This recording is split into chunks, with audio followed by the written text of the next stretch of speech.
La Kings League est une nouvelle façon de comprendre le football. Mais comment y joue-t-on?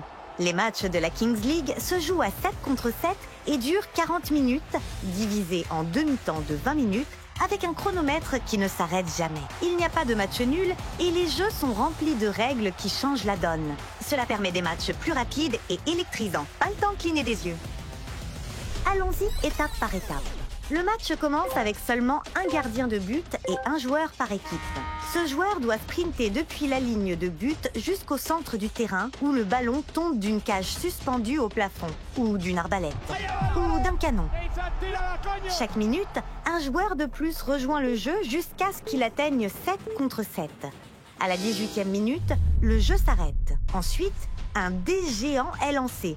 Oui, le classique dé géant, avec son logo géant et ses numéros géants 2 et 3. Cela détermine combien de joueurs chaque équipe aura pour le reste de la première mi-temps.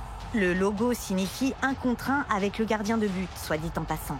D'ailleurs, s'il y a des suspensions en cours, elles sont suspendues à cette 18e minute.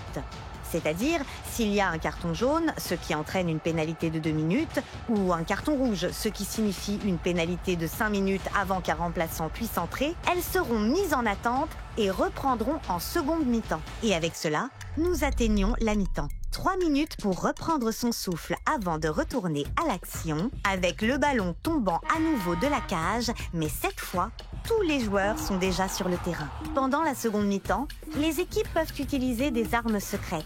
Il s'agit d'une carte que chaque entraîneur aura tirée au hasard d'une boîte juste avant le début du match. Les cartes incluent tir au but, pénalité, suspension de 4 minutes pour un adversaire, but double, tous les buts comptent double pendant 4 minutes, joueur étoile, le premier but d'un joueur choisi compte à double, joker, peut être utilisé comme n'importe laquelle des cartes précédentes ou même pour voler la carte de l'adversaire lorsqu'il l'active. Pour jouer une carte, l'entraîneur doit appuyer sur ce bouton.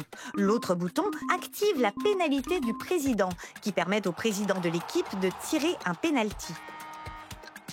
Si le président n'est pas présent sur le terrain, un joueur de l'équipe prendra un tir au but à la place.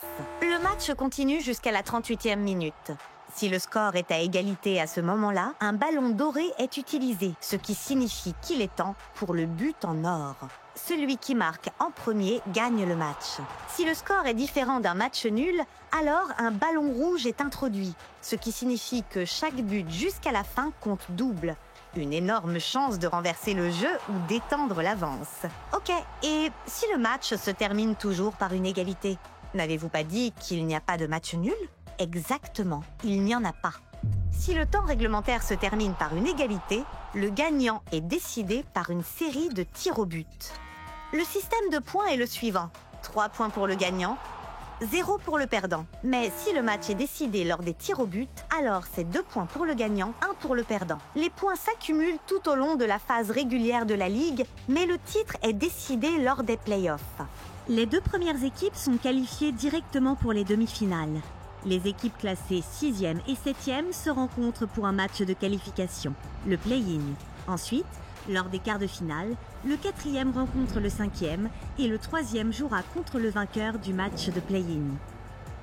Les demi-finales verront s'affronter le premier de la saison régulière contre le vainqueur du match entre le 4e et le 5e et le second de la saison régulière contre le vainqueur du match entre le 3e et le play-in. Dans cette phase à élimination directe, perdre signifie que vous êtes éliminé. À la fin, les 2 meilleures équipes se disputent le championnat lors de la grande finale de la Kings League.